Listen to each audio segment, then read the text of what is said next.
This is Join Us in France, episode 542, 542. Bonjour, I'm Annie Sargent, and Join Us in France is the podcast where we take a conversational journey through the beauty, culture, and flavors of France. Today, I bring you a conversation with Craig Anderson about an extensive drive through the southwest of France, from Montpellier to Toulouse.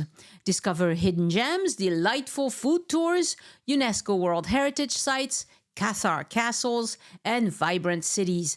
Craig shares unique experiences, practical travel tips, and insightful observations that will make you want to pack your bags for an adventure in the beautiful region of Languedoc. Whether you're planning your first trip or a seasoned traveler, this episode has something for everyone. This podcast is supported by donors and listeners who buy my tours and services, including my itinerary consult service, my GPS self-guided tours of Paris on the Voice Map app, or take a day trip with me around the southwest of France in my electric car. You can browse all of that on my boutique, joinusinfrance.com/boutique. And remember, Patreon supporters get the podcast ad-free and as soon as it's ready. Click on the link in the show notes to enjoy this Patreon reward for as little as $3 per month. For the magazine part of the podcast, after my chat with Craig today, I'll discuss the wonderful Bibliothèque Nationale de France François Mitterrand site, which is having a birthday, and tips for buying your Paris metro tickets on your smartphone.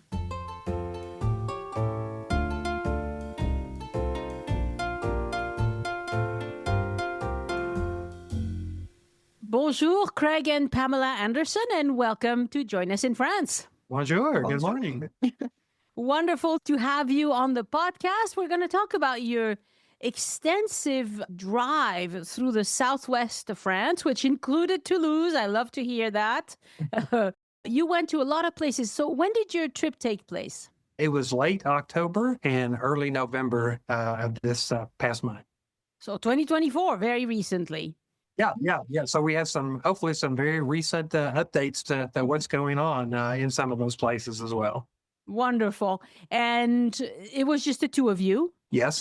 Yeah. My wife and I, we have been trying to hit various regions in France before without spreading ourselves too thin and trying to spend more time in a smaller region. And the Languedoc region is just a region that we have not gotten to yet. And so we really tried to spend time just in that region. So how many trips to France do you think you've had altogether? Oh, it's probably easier to think about the regions because before we started doing it region by region, we'd gone there to some of the big highlights here and there. But over the past few years, we tried to make a specific trip to Alsace and the Champagne region one time. We did the Burgundy region and then cross France to go to the Bordeaux and French Basque Country one time. We've done Paris, we've done Normandy. So yeah, I think we've hit most of the areas pretty intently. Provence we did in a separate trip as well. So really this was kind of the last region that we haven't gotten to is probably the French Riviera. That's probably the last area that we haven't, Cannes and Saint-Tropez and some of those areas. We're kind of saving that one, do it in the right summer season. But the other places, I think we've pretty much hit now at this point. Wow.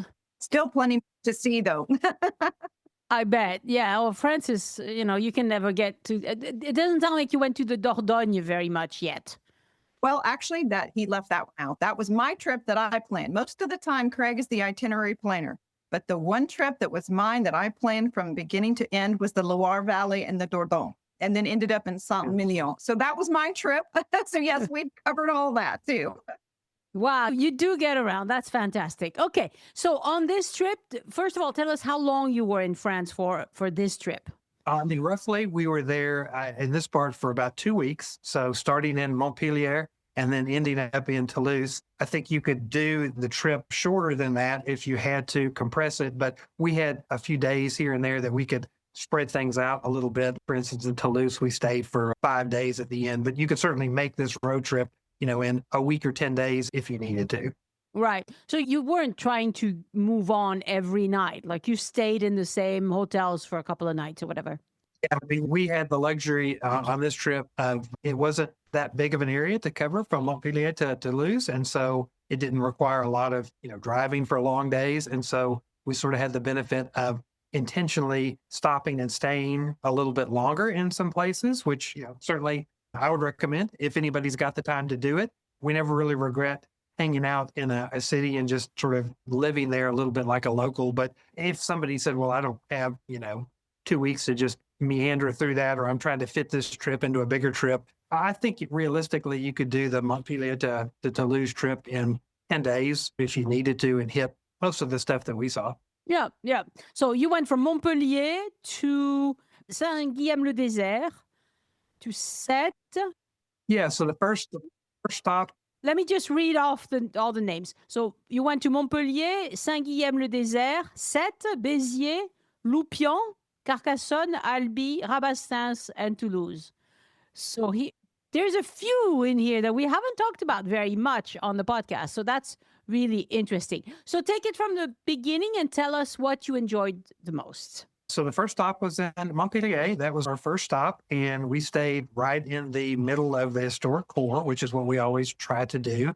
And the first couple of days that we were there, we did not have a car. So we could just walk to everything. And it's a very compact, beautiful city core. So I'll let Pamela, maybe what are some of the things that you liked about Montpellier in particular? I think it's a wonderful, just compact area where it's so nice when you can just walk everywhere and you kind of within one day get the feel for the entire city.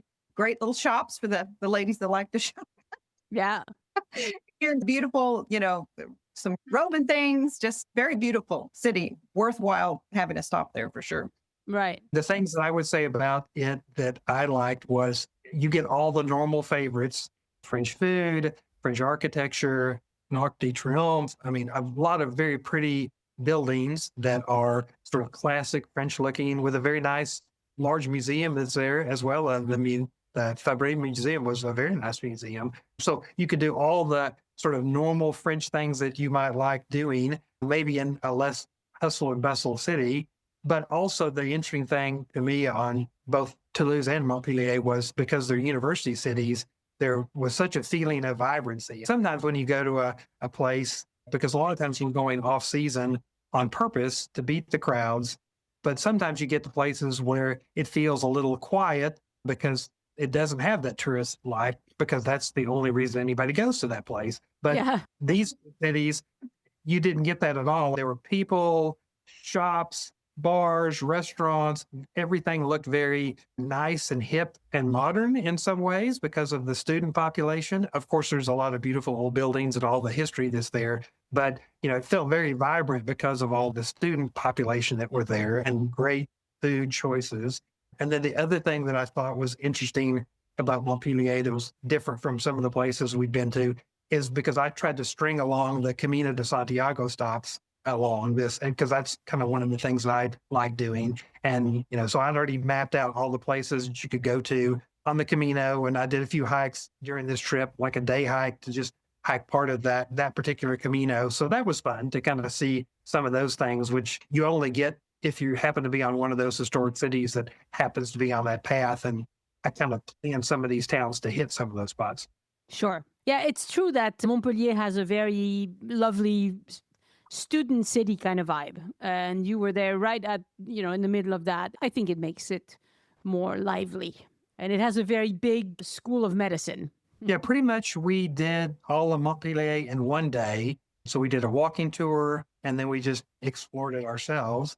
And then the second day we actually had someone that gave wine tours take us out to the area around that area, and that was fun and interesting because it's just a different area of wines. And he's the person that took us to the monastery that you mentioned, just to see that. It was a very beautiful monastery. But it was just a chance to get around in the countryside and talk to somebody who could talk about the wine production, and took us to a couple of wineries that were very cute because they were very small. And you were just sitting there talking with the owner. And, they had Roman roads going through their winery, or some Roman coins or pottery they had uncovered. So it was kind of interesting because these people are, very proud and passionate about their vineyard there, and the wines were very good. And that was really fun to just do that for a full day.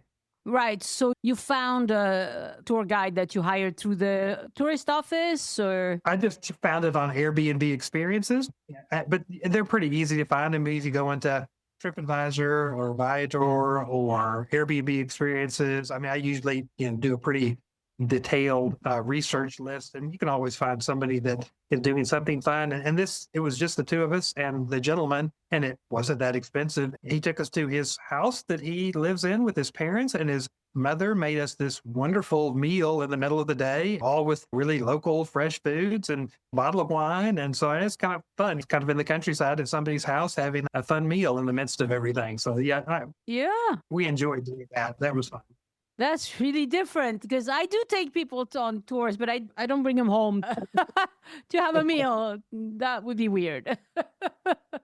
Yeah, that's not one that we have run across, but on occasion we'll run through these trips where they'll find a friend, or maybe it's the winery itself, or maybe it's their place. And we've never had a bad experience doing that. I mean, the food's always wonderful, and it's always different, and it's always local things. And it's just a chance to just sort of hang out with somebody and ask, silly questions about what's life like in this area, and always get some unusual, funny things that you learn. Yeah. So was this a tour in English or in French?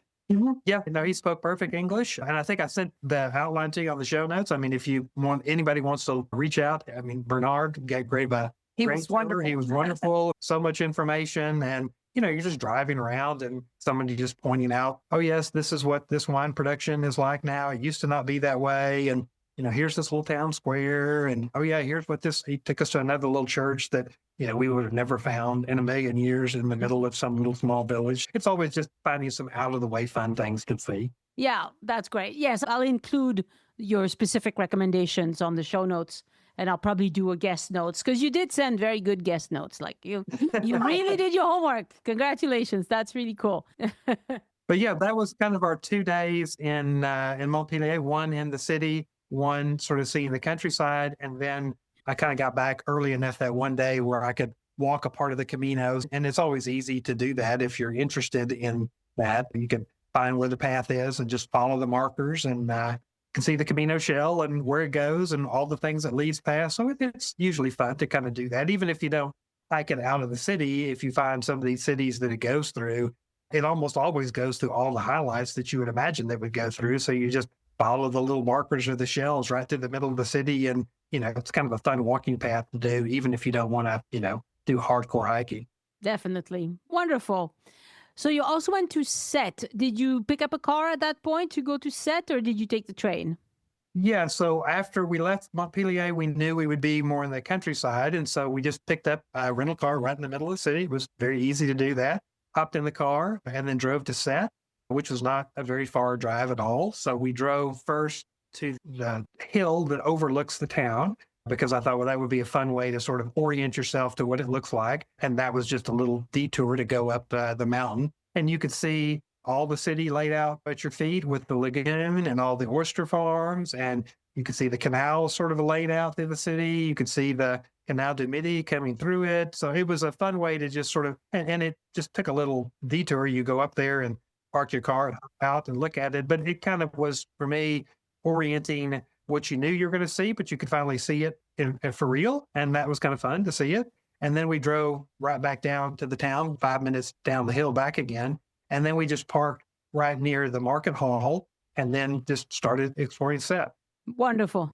The octopus pie that they make there, a little street food, which was fun just because it's something that is, really unique for there. So we went in the market and bought that. I don't know, maybe by mid-morning, everybody was already out having big platters of oysters and fresh prawns and bottles of wine everywhere. And I thought, well, and I think it was just the middle of the week. It wasn't anything special. So I thought, well, okay, this is the way to live. If you're in Sète, you just have your big plates of seafood. And it's a small town, so it was very easy to walk along and see the canals and the pretty bridges, figure out what that looked like pretty quickly. And we ran across a couple of the statues of the guys that have the jousting poles that knock each other off. And I thought, okay, you kind of had to know what that was.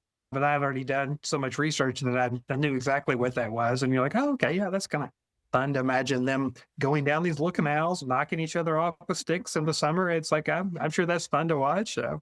Yeah, it is. It is. I love this stuff. So, Pamela, how much time do you think you should dedicate to Sète? Oh, I would say probably a day, if you got there early and then, just kind of explored the town and, like you said, went up to the overview. You could certainly spend the night. I'm sure it would be lovely. There's lots of cool things to look at, but I think a day trip is enough. Uh-huh. Do you eat? Because I also saw that when I asked you to rank your favorite things, you put eating oysters in the lagoon at Sète as your number one. So do you eat oysters and seafood at home a lot?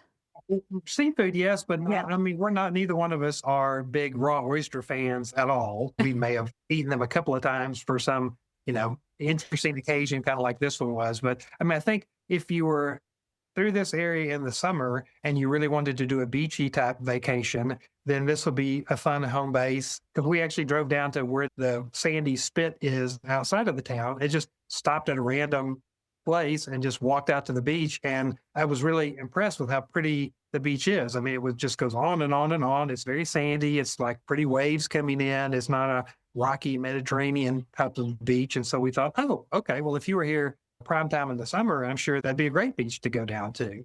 But if you're not doing it during beach season, I think, like Pamela said, probably 3 or 4 hours, you can kind of see what there is to see in Sète if you're just kind of wanting to get a taste of what it is.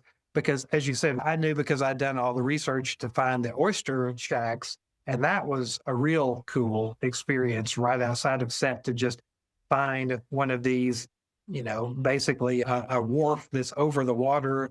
And they're bringing the oysters in for, I'm sure, distribution everywhere in France. And you just order up your plate of whatever it is you want. And again, we're not the biggest oyster fans in the world, but they actually were very good here because they were so fresh and they don't taste, sort of fishy at all. And then They were great. We are from Texas, so we weren't big oyster eaters before, but now in the Pacific Northwest, we're getting good oysters. And I have to say the ones in Sète were amazing. I've never seen them that big before in my life, and I loved them. So I'm a convert. Oh, good.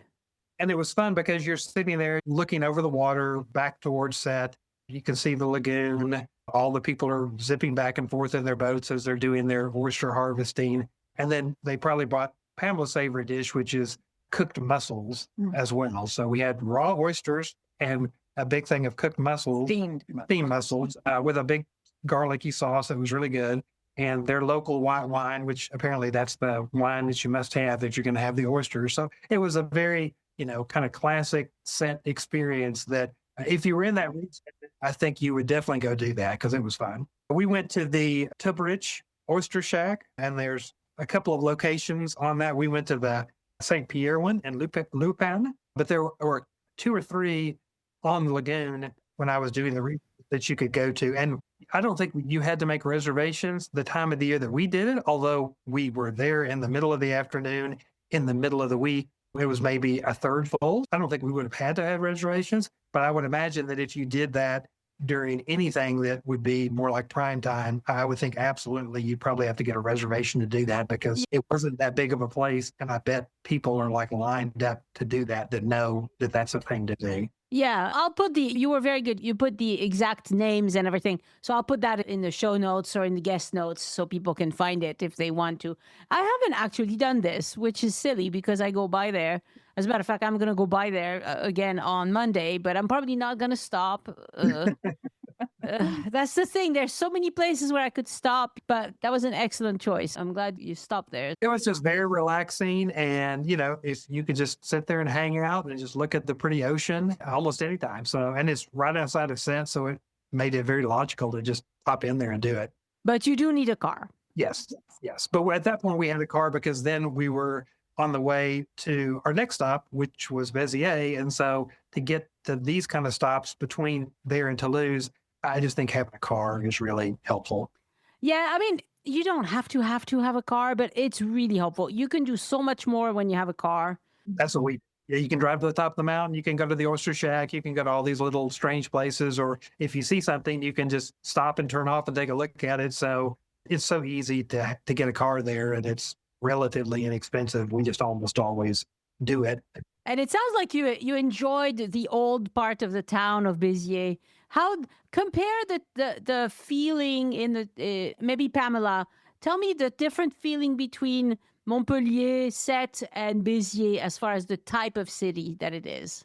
Well, Montpellier, like we said, being the university town, seems a little bit more established, bigger, a lot more going on. Sète is definitely a vacation type feel. You know, you've got the shops. I mean, real people live there, which is nice. I always like to go places where it seems like it's not just a fake tourist area. And Sète definitely has a real feel to it, but smaller. But Béziers was a big surprise. I didn't really know what to expect. And I think they put in a lot of work and money into the infrastructure and plazas and all sorts of things. It's really, really nice. And I really enjoyed it because it's a smaller city, very easy to get around, some really cool places, lots of nice things to see. And then, of course, for me, a market. It was very fun to go antiquing and flea market type stuff, which is one of my favorite things to do. I think it was a really nice surprise. And then we even ended up finding a Michelin recommended restaurant there too, actually, a sushi, and then of all things, a Spanish one, neither one French, but it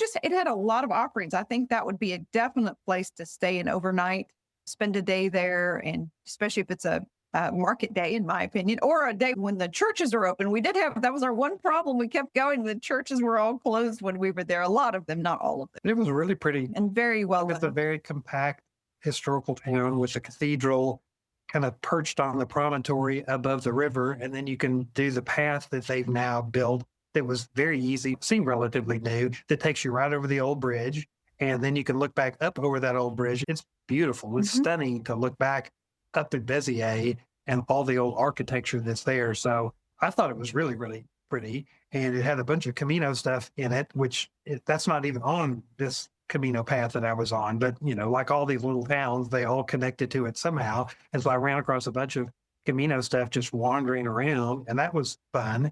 And like Pamela said, usually I don't put restaurants on the list because we just tend to kind of find whatever we find wherever we happen to be. But doing research online, the Pica Pica Tapa restaurant is on everybody's list as, you know, blogs or whatever. And I was a little dubious because sometimes that doesn't really mean it's that good, but it was excellent. It was such a good, and it's a Michelin starred restaurant, but not crazy priced at all. And they had, you know, a very creative tapas menu, which, like Pamela said, was kind of felt more Spanish than French, but it was excellent. It was really fun. And it was right on their main square that apparently they've just redone. So somebody put a lot of money into totally redoing that area because it looks very, very new and beautiful at this point. Yeah, so we were happily surprised with Béziers, given that we only basically had 2 nights there, but in basically one night because we got there late and then we just had one day to explore. And I think you could see everything in Béziers in one day if you went out and about, and lots of shops, lots of restaurants. So it was a very fun place to go. I think it's worth spending the night places, though. That's kind of our thing because cities are just different at night, or the restaurant scene or the plaza or whatever. Day trips are great when you have to, but sometimes it's kind of nice to be there in the evening. It's a different vibe. Yeah, I agree. Yeah, what I liked about Béziers too was that it started making you feel like you were getting a little bit into the Cathar area, because you could start, you know, if you were using your imagination, okay, this is where some of these structures used to be, or were, you know, I guess that's the one saying from the U.S. that most people would probably know from the Cathar time, of somebody saying, kill them all and let guards sort them out. I mean, everybody's probably heard some version of that statement if you know anything about the Cathar period, but it was kind of interesting that, okay, that's the place where that took place, and that's the site of that particular thing. And, you know, being in front of the church where that took place is like, okay, that sort of made it hit home a little bit more, where you can say, all right, now you're kind of starting to get the feel of the architecture and the churches that took place in that period of time. Yeah. So I spent a lot of time in Béziers when I was a child because we spent vacations there. We kind of stopped going when I was maybe 12 or something. We've mentioned it before in passing in the Cathar episode, for definitely, because it's a huge part of the history there. So I'm glad you enjoyed it and that you're telling us about it, because it's a place I don't think we've mentioned it enough, and it's very nice. And it's kind of logically on the path between, if you're going either one way or the other and you're looking for places to stop as you go, it makes a very logical stop there. And it'd be interesting to know, because we were sitting next to a couple of guys that were staying at the hotel that we were at, and they'd come to Béziers every single year. That's where they go every single year, and they're in France. And at least the impression that we got from talking to them is that in the last few years, the town or the district has been putting a lot more money into refurbishing it and making it much more nice and trying to make it more touristy because they said it used to not be that way, like 10 years or so.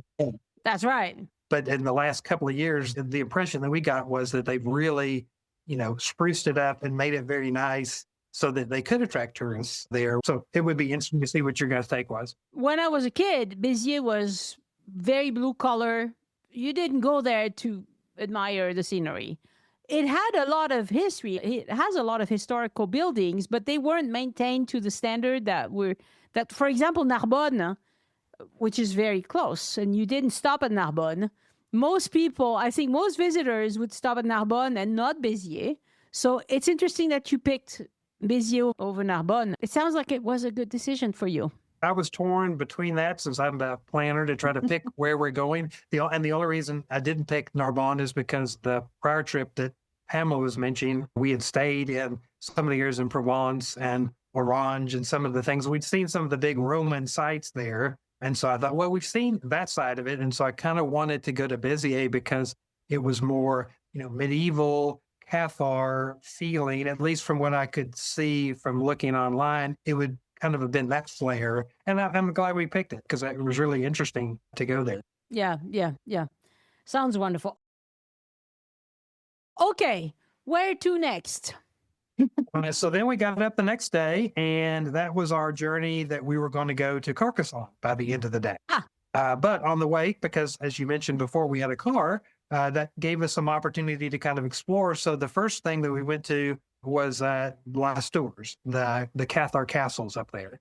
And you definitely have to have a car to get up to where that is. But that was a really pretty sight. Again, it was sort of like driving up to see Sète. It's just an easy drive. You pop up to the front gate, you make a very short path, and there's a couple of viewpoints that you can overlook, the ruined Cathar castles sort of on the other side of a small valley. But I mean, just incredibly picturesque. Very, very beautiful. You can see the castle still standing. If I would have had more time, I would definitely have loved to go do the hike, go all the way up to the castles, but that's probably adding a couple of hours to go do that. But if anybody's there and has more time and interest, I would definitely suggest just do the hike to go to the castles, and you can walk right up to them. But even if you don't have that time, you can just pop in, take a look at it, very, very picturesque. Nobody was there. You had it all to yourself. So you kind of felt like you're in this abandoned valley with abandoned castles, all the mystery that goes along with that. But this definitely was a place to stop. Yeah. So if you go on a weekend, or there's families going up, hiking up to the castles. But if you don't go on a weekend, when I went with my friend Brenda, I think we were pretty much the only ones there. Very scenic. Yeah, it is scenic, and it's not a difficult hike. We did go up to all the way. I mean, I'm not a super fit person, but I could do it. Well, that was our only chance to really see, the Cathar piece of history out where you would think it would have looked like, as opposed to seeing it inside Béziers or some of the other cities. This one really made you feel like, okay, here's this small valley that's sort of isolated and fortified, and here's some towers, and, I get it. That's why they were back there, last line of defense. So it was an interesting kind of experience and see it that way versus, some of the bigger cities. Yeah, definitely. And since we had a car, Yep. and we were in that area, we went ahead because there's a lot of wineries around there. So that day we went to more of a chateau type style winery. So that was kind of fun because that was different than the wineries we had been to around Montpellier, which were small, family owned. This was more of the chateau style with big formal gardens and fancy grounds and a nice restaurant that was attached to it. So we did a French food and wine pairing. So that was, that's probably one of more Pamela's favorite things. So you get, all the French courses of food. Yes, I love the winery. That the restaurant was amazing, and you really got some really good food, which is what I'm into France for. Yeah. So what was the name of that winery? I'm not finding it. I'm sure you listed it, but That one is the Penautier. Chateau. Yeah, Penautier. oh, Penautier. Yes. Oh, yes. I've recommended it to people actually. I think I went years ago, but so what was that like? It's really nice. It's obviously, I guess, a home, or maybe some of the family lives there, or possibly we couldn't really. I mean, we walked around the grounds, which are open, which was really nice, and I thought that was kind of cool the way they. You could tell some people were locals and they were just coming into the grounds, some kids running around, looking at the gardens and playing. So I guess when the gate is open, you can just kind of come in and look around, which was nice, and some nice gardens and a beautiful house and then a little chapel that was very interesting. Lots of history, obviously been in the family for a long, long time. Then you just walk across this little bridge and you go to the restaurant, which is a very nice, newer looking setup, very modern, wonderful wines and food and service and lots of green area. It was very nice. The little village was one of those quintessential little, you drive through, there's basically one road, it's one way. If you missed your turn, you have to go back around and get to where you need to be. But it was very, very lovely. Worth the stop for sure. Wonderful. That's cool. And it was a fairly busy restaurant because, again, we might have been the only tourists there. If I was going to guess, that's what I would guess.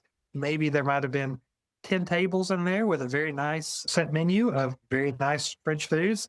And, with the wine pairings that go along with it, the psalm would come over and sort of describe each one. But as far as I could tell, everybody else that was there were just having regular business lunches on a Tuesday or whatever it was, having the same food and the same wines that we had, business as usual in the little small town of, let's have multi-course meal and wine.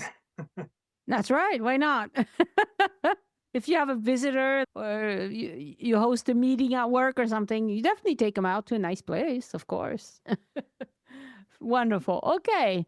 And then you went to Carcassonne, right? Yeah, so our plan on Carcassonne was based on, a lot of advice that I found. The advice was get there at the end of the day and stay overnight versus get there in the morning and be there with the tourists and leave, which was perfect advice. I mean, it was similar advice that we had gotten when we visited Mont Saint-Michel years ago. Very similar kind of experience where, we kind of lucked out. Probably dumb luck because by the time we got there and we stayed in a hotel that would allow you to stay within the walls. So there are the two hotels that you can do that with. One is the Sète, which is very, very expensive. And the other one is the Best Western Don John Hotel, which is what we stayed in, which I would recommend for one night. It was perfect.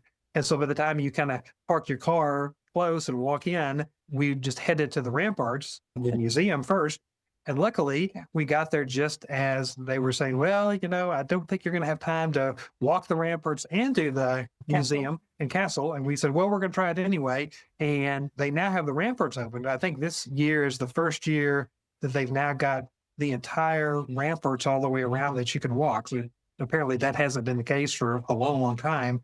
And again, we lucked out because basically everybody had gone and the lady that was running it was essentially walking behind us the whole way, shutting the doors and shutting the towers as we were walking around. Oh. And she said, no rush, just take your time, but you're the last ones coming. And so there was literally nobody on the ramparts and you could take your time meandering around. And when we exited, they just shut the door behind us. And so it worked out perfectly to do that at the end of the day, fewer tourists, the better. And then once we were done with that, the tourists had kind of made their way out of the town itself. And so then we could just spend all the rest of the time just wandering around and looking at all the sites with much less tourists. So that I think was nice. Yeah, if you're going to do something like that, I would recommend that you arrive in Carcassonne around 3 p.m. or something, especially in the winter months. They close earlier. In the summer months, they will close later. But in the winter months, get there by 3, perhaps 4, but that's kind of pushing it.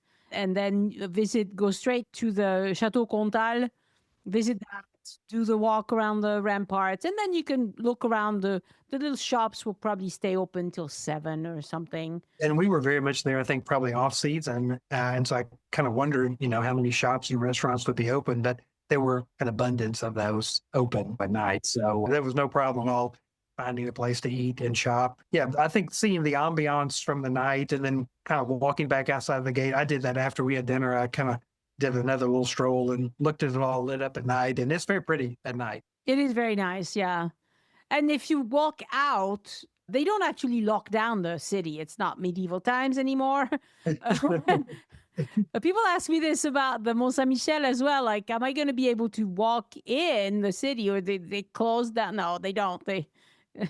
The shops might be closed, but you can still walk around the old city. But if you go down to the old bridge and look at the city from the old bridge, it's really pretty. Yeah, I did that the next morning because I did exactly what you were suggesting. I kind of wanted to do the walk and it's not a long walk, but it's very different view to see it up on the hill. Yeah. And walking across the old bridge, the views going back on the city is really, really pretty. Yeah, it is. It is. And if you do that at night, you get the lit up chateau as well. I've done it both ways. It's worth doing Some parts you have to go uphill quite a bit, but it's not forever. It's not like a super strenuous again. It's doable. Well, we needed to do a walk to walk off our cassoulet that we ate there. So, we had some very hearty food. So we probably needed to walk a little bit to walk up. That's fantastic. So do you recommend Carcassonne? People say, oh, is it too touristy? Is it worth going? Yeah, I definitely would recommend going because, again, if you're trying to kind of string out a logical, point A to point B sort of a tour there, I mean, it's a very logical place to stop. Yeah. But I don't honestly, I don't know what you would do there if you had more than sort of one evening and the next day, at least for us. Agreed. I think it would be fine to stop there. It's really pretty, but I think you could do it in basically half a day, and then get on to what your next stop is. Definitely. I think Americans would definitely feel like it's a bit Disney World, but it's like, this is real. So, I think that's the fun part for us is like with the little shops. When you think about history, they had little shops there too. They were just selling real things, not little plastic swords. So it is touristy, but in a way you get that feel of a bustling medieval castle in a way. But I think it's definitely worth it. If some people may think it's a little touristy, but I think it's definitely worth a stop. Yeah, and the more you know about the Middle Ages, the more you can think about what was actually happening long ago, the sort of things that were happening long ago. And you're totally right. People were there selling their stuff. And that little street right into the town is perfect. Hey, come buy my stuff. So, yeah. And I didn't know about the series that Kate Moss did about Carcassonne. I had not run across that series. The book, yeah. And there's a series of books that I guess were really, really popular, and they made a movie about it. And so I at least read the first one, and it was fun to kind of, walk around. And she did a really good job in her books of making it very, very local to Carcassonne and describing in detail some of the places. And if you like those books or are interested in going there, maybe it's worth reading the book in advance. And it's kind of fun to kind of have that fictionalized account, but set in a real place. Very fictionalized, but very, very fun to read. Yes, it's a good read. Yeah. And there's also a game named Carcassonne that is interesting, but has not much to do with the city.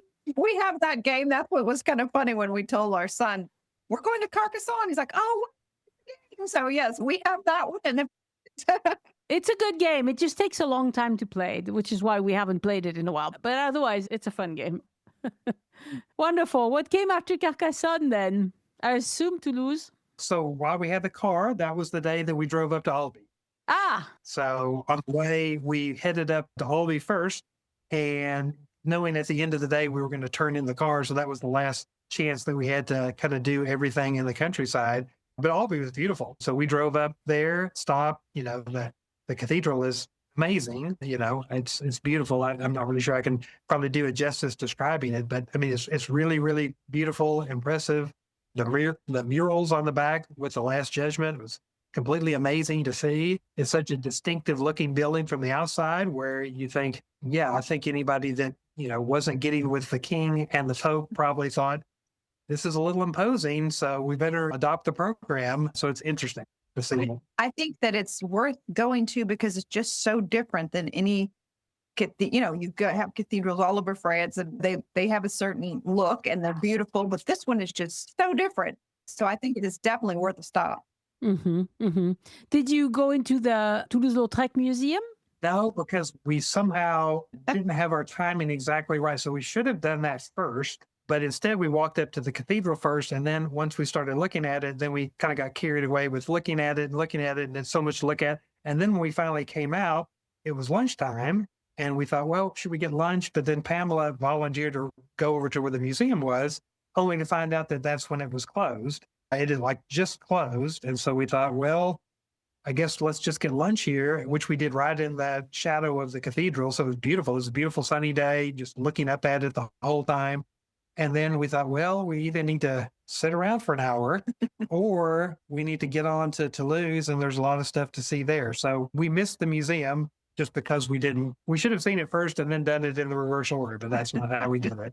Yeah. Sometimes, timing matters. I suppose you could have walked to the little garden behind the museum. I think that stays open. Yeah, Look at that. yeah. I mean, and so that's really how we ended up stopping at Rabastens because we kind of had a little bit of extra time, and that was literally on the way. And otherwise, Pamela would have said, "Why are we stopping at this strange Camino stop as well?" But Yes, Rabastens, I gotta say, you're the first ones who have stopped there. So why? well, I found that because usually when I do my very intensive research of every place that we're ever going, I also always do a check on the UNESCO World Heritage Map. So I always go and dig in, and they've got a very good interactive map that you can find any place in the region. And I don't think I've ever been to a UNESCO place that wasn't worth stopping. And given that it was literally right on the road, it was a 5-minute detour off the main road. We just pulled over and saw it. And I thought it was amazing because it's kind of like a lot of things that we like probably about going to Europe and seeing. It is incredibly complicated and ornate in a small town where all the doors are open. There's not a single soul guarding the place, which is not the way it would be in the US. It's probably been that way for hundreds of years. Nobody messes with anything. And you just walk in and see this thing that's been there for so long, and you're just amazed that it's still there. It was a fun 30-minute stop to go. Very good. Yeah, excellent. And then you went to Rodez as well? No, after that, that was when we drove back to the airport, dropped off our car, and then that's when last stop in Toulouse started. Okay, because Rodez would have been out of the way quite a bit. Okay. Yes. All right. So then you drop off the car at the airport and you make your way into Toulouse. You took the bus or something, or a train, or taxi? We came back in an Uber because that was relatively easy and cheap to get around in Toulouse. And Pamela had found us an Airbnb right on Capitol Square. So we were right in the heart of it. And the day that we came in, I think was Halloween. I didn't quite realize how busy Capitol Square was going to be. But when you're getting there at night and it's Halloween, it was a lot of people out there. Yeah, there's usually lots of people. If the weather's good, there's always people congregating, or there's always some sort of event or something. Did they have like a stage and things going on the stage, or no? They didn't have a stage the time that we were there, but I think because we were literally right on Capitol Square, I mean, we were tucked just right around if you're facing City Hall, we were just right around the left side of it. So we literally walked through Capitol Square every single day, multiple times a day. And there was always something going on. Yeah. It seemed like, or just a lot of people out and about. But it was fun to kind of be there in the heart of the city, to be located because everything was so easy to walk in. I definitely recommend city centers if you can afford it. Like, it might be a few euros more, but really, it makes it better. I think you make up for the lost time. You're a little cheaper to stay out, like you say, but the amount of time you have to spend walking to get into the city center or an Uber or what have you, it's a wash really, because it's just so nice to be able to pop out and go see something like the Capitol, I guess the government building. It's open, but then there's a door and then it closes. And it's like, there's beautiful artwork inside there. And we knew that, but it's like we would walk by and the door would be closed again. And then we'd walk by. And so the first day it was open, but we thought, we'll do that later. And then it took us forever. So it was very nice that you're right there and you can just, okay, it's closed. Okay, it's open. So, kind of nice to be right there where everything is. Yeah, that one's an official building. So they close it a lot throughout the day. And you never know why. It's like, okay, now they must have a signing or a event or Weddings, press conference or a wedding or. Well, we knew because Elise told us, like, make sure you go inside that and see it. And like Pamela said, if we would not have been on Capitol Square, I don't know that we would have made it into that because the times it was open was so sporadic, but it was worth it. It was completely amazing, the artwork that they had inside. I mean, we saw it literally the last day, and I'm so glad we made it into this because it's amazing amount of art inside that. Mm-hmm, mm-hmm. So you took a private tour with Elise. How was that? We did, yeah. So the first day that we were there, after we turned in the car, so the next day we always like to try to do some kind of an orientation to the city. And so the morning we did the Victor Hugo Market tour.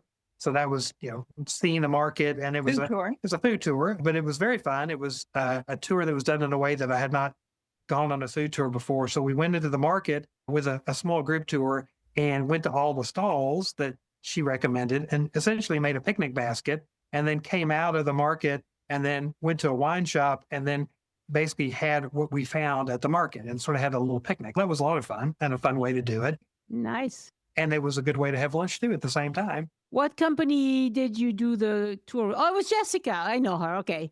Very nice. Yeah, she's great.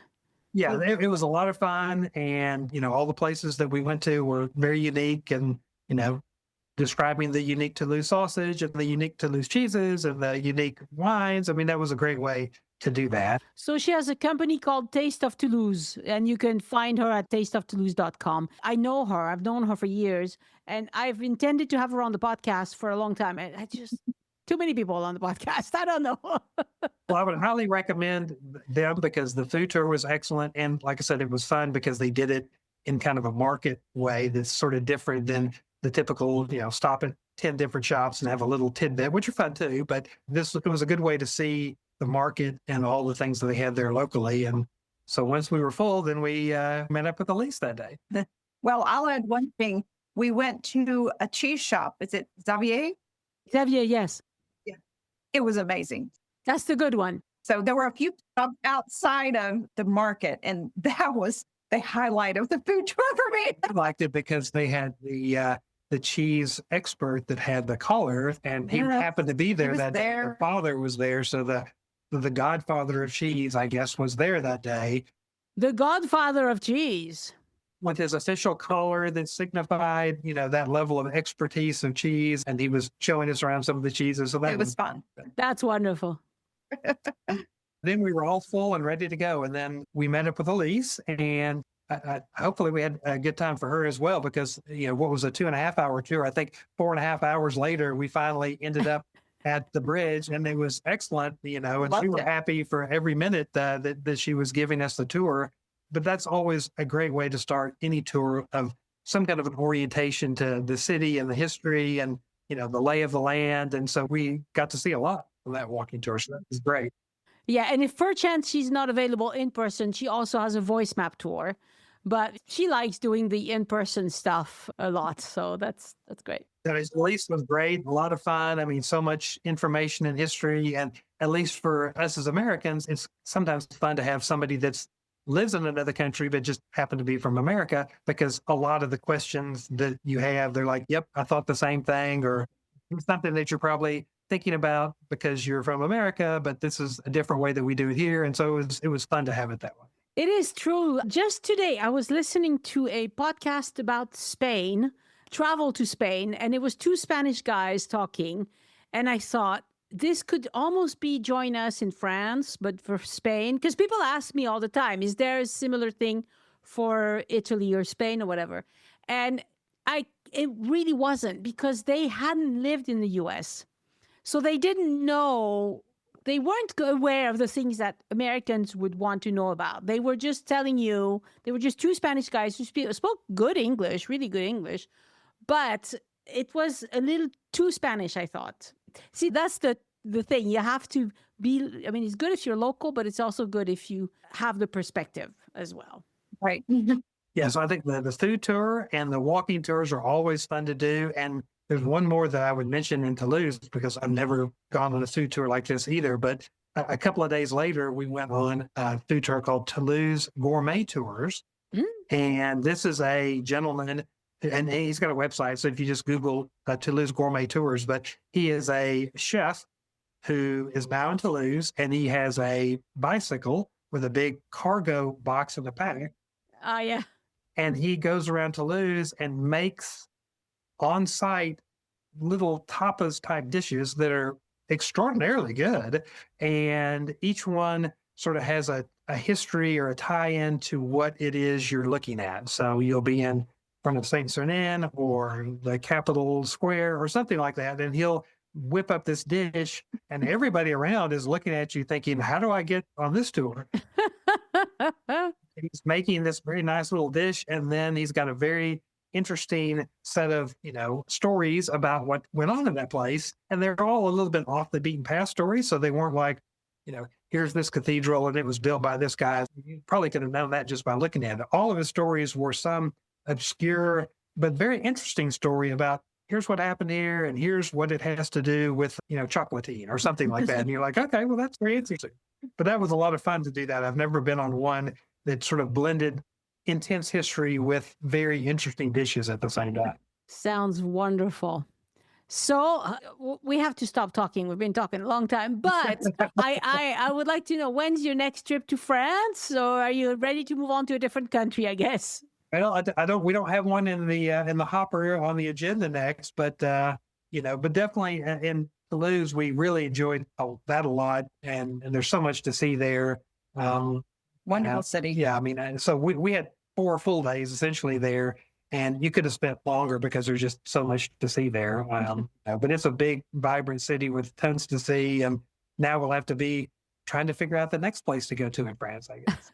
I want to go to the south of France, where Saint-Tropez, all that part. We've never been to that part. And I maybe our 60th birthday party will be, like going to France for that. That would be fun. It's very different. It's very built up. It's very densely built. So it's not the same feeling at all as the rest of France. I mean, the Riviera, they really put cement everywhere. We haven't been there because we really don't. That's not usually our style. We love history. We love going to the various regions and seeing real people. So it's one of those things you have to go to see it, but it's not our usual vacation, which is, I think, why we've kind of put it off. Oh, it's wonderful. Don't get me wrong. It is wonderful, but it doesn't feel like southwest of France. Southeast and southwest are very different. Very different.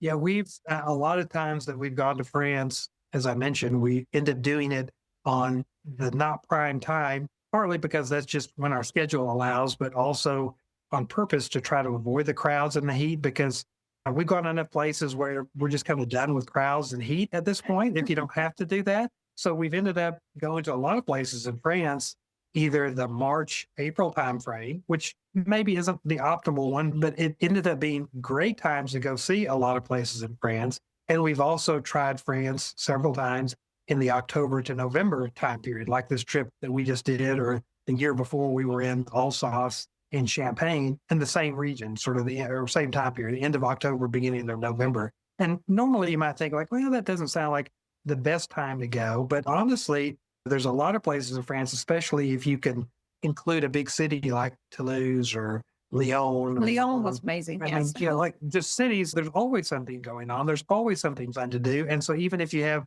a bad weather day, I would encourage people to think about some of those areas in France if you've got sort of an off-season trip that you want to take, because there's always something going on in some of those places, and it's enjoyable almost any time of the year. So we've had really good success in the October, November, and the March, April, seeing a lot of those places in France. Wonderful. Well, Craig and Pamela, thank you so much for talking to me. You have been wonderful to talk to. I wish you many more great trips to France. And who knows, maybe I'll see you in Toulouse someday. That's right. Well, we'll look forward to the next podcast to give us some new ideas of places to go. That's right. Okay. Merci beaucoup. Merci. Thank you. Au revoir.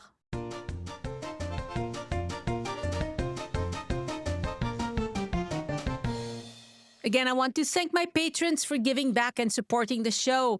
Patrons get several exclusive rewards for doing that. You can see them at patreon.com/join us. That's Patreon, join us, no spaces or dashes. And a special shout out this week to my new Join Us in France champions, Chandra, who became a groupie du podcast at the yearly level. And thank you, Colleen Butera and Ellen Connert, for editing your pledges up. Would you join them too? You can do it for as little as $3 a month, but if you can afford it, I would love to have you pledge more so you can have access to more of the rewards. And to support Elise, go to patreon.com/EliseArt, ELYSART. This week I published a reward called Easter and the Crown of Thorns at Notre Dame for the higher level patrons, where I explain where you can see the relic and about the knights who guard it. Yes, knights. Some people left reviews of my voice map tours this week about the Saint-Germain-des-Prés tour. I have enjoyed this tour twice. I often get turned around, and I think it's my problem and not the tours. Well, who knows? The tour is tested pretty thoroughly. I just keep my phone open and look for street signs. It's very easy to get turned around in a city you don't know, honestly. Don't be too hard on yourself. About my Marais tour, excellent tour of the Marais. I enjoyed learning a bit about its history and that it pointed out both well-known and unique stops along the way. I enjoyed seeing the Victor Hugo and Carnavalet museums too. Yes, those are wonderful. About my Ile de la Cité tour, enjoyed this tour immensely, particularly the descriptions of the front of Notre Dame. I could not follow it in order to my ticket times, but it was really easy to adapt the tour to my route. Yeah, you can do that. It's not super easy. With the new Gothic Paris tour, you can easily do it in or any order you want. But the others, it's not ideal. About my Montmartre tour, we did this tour in 2022 and I absolutely loved it. The area can be quite crowded at times, and this tour allowed us to appreciate the less crowded parts and see past the tourists. If you're not using a walking tour, you're missing out. This is the best way to explore at your own pace and learn about the neighborhood. About my Gothic Paris tour, I want more reviews of that one because it's brand new and it doesn't have very many. But this person was very sweet and said, I just enjoyed listening to Annie's latest Paris walking tour, this one about Paris's Gothic jewels. I listened to it at home in the hopes of returning to Paris soon. Yes, you can do that with my voice map tours. Like all of Annie's tours, it is well done with interesting historical information, lovely photography, and enough practical information so that the route is easy to follow. I've been to these 3 sites several times, but I still enjoyed Annie's tours and descriptions. I was especially glad to hear all of the details about Notre Dame's lovely doors and the Sainte-Chapelle statue of Mary, which is often overlooked. I highly recommend this tour. Thank you so much, whoever you are. Please write more reviews of my Paris's Gothic Jewel tour because it's new and it needs a lot of reviews before people will feel comfortable buying it. Podcast listeners get a big discount for buying these tours from my website. It's best for me as well because I get to keep more of what you pay instead of giving it to Apple or Google. But if you buy from my boutique, it's a manual process, so don't expect it to be instant like it would be if you were buying directly from the app. But I know most of you listening to this podcast plan your trips in advance, and we have time to do this. You're probably not in a rush. To use your codes, open Voice Map. Bottom right, it says Tour Codes. Tap on it, enter the codes, download the tour. And this is a digital product that you own forever. Even if you change phones, for example, log into your Voice Map account, and you can download all the tours on your own again. Think of these tours like walking around Paris with your French friend, a friend who loves history, architecture, and art and can't wait to share it with you. Take me in your pocket with my voice map tours. If you're planning a trip to France and you need personalized advice, hire me as your itinerary consultant. It's a busy time for these consults, so book your spot early by going to joinusinfrance.com/boutique. All right, let's talk about the François Mitterrand site of the Bibliothèque Nationale de France. It's also known as the BNF. There is one not too far from the Louvre. That's the BNF Richelieu that we did a whole podcast episode about. But this one is the François Mitterrand. It's a little further from the center, but it's a very interesting site. And it just turned 30 years old. It officially opened on March 30th, 1995. It has since become a symbol of French cultural ambition. You've probably seen photos of the 4 massive glass towers shaped like open books. That's the BNF in the 13th arrondissement in the Tolbiac neighborhood. Today, the BNF is ranked among the 5 largest public libraries in the world. It holds over 16 million documents, including printed works dating back from the 16th century to today. That includes rare books, of course, that need constant care and preservation, an enormous task carried out by a dedicated staff of over 2,200 people, from conservators to restorers to librarians and archivists. But the BNF is not just about dusty old books. Did you know that it also collects video games and costumes from theater productions? That's part of its mission to preserve French cultural output in all its forms. And thanks to France's legal deposit system, every single book, newspaper, and magazine published in the country is archived there. Not podcasts, however. So you're going to have to You're going to have to keep downloading your own podcasts. That adds up to 192 daily papers, 850 weekly publications, and about 80,000 new books every year. We produce a lot of things in France. The library is still going strong. In fact, in 2024, it set a new attendance record. Since opening its doors, the François Mitterrand site has welcomed more than 23 million visitors. Back in 1995, President François Mitterrand called the library a completely new kind of monument. He said, "The library is like a tree that draws its strength from its roots and rises towards the sky." 30 years on, that bold architectural vision still feels fresh, and the BNF remains a pillar of France's cultural life. I think it's a lovely place, and for people who've been to Paris perhaps many times, or perhaps if you are in the 13th arrondissement, it's definitely worth a stop to take a look around. They have permanent exhibits, they have temporary exhibits, they have all sorts of things going on. All public libraries do in France, and that one is a particularly good one. If you're visiting Paris or anywhere in the Île-de-France region soon, here's a tip that can really save you time and hassle.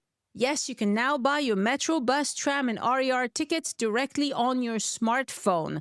It's not totally new, but it's getting better all the time to where I feel comfortable recommending it. You don't need to stand in long lines at the ticket machines just to grab that one ride that you need.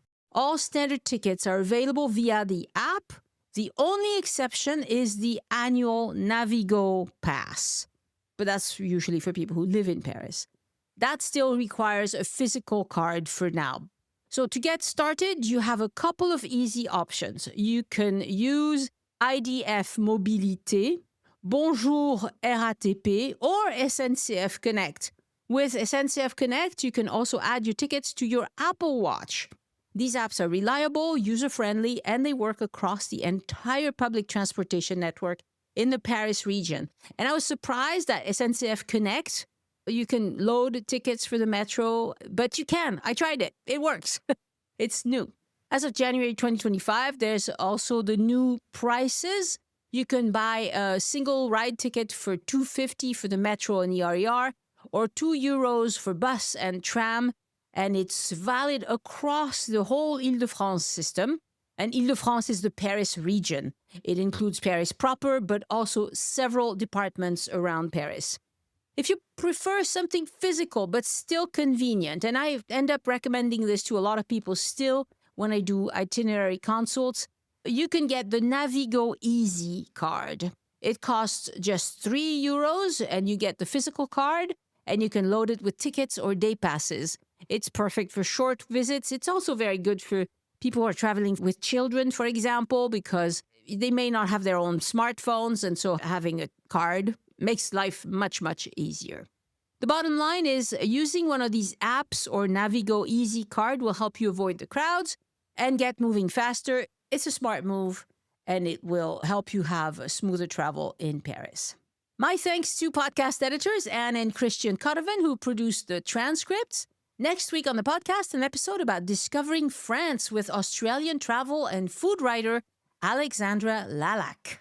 Thank you so much for listening, and I hope you join me next time so we can look around France together. Au revoir. The Join Us in France Travel Podcast is written, hosted, and produced by Annie Sargent and copyright 2025 by Addicted to France. It is released under a Creative Commons Attribution, Non-Commercial, No Derivatives license.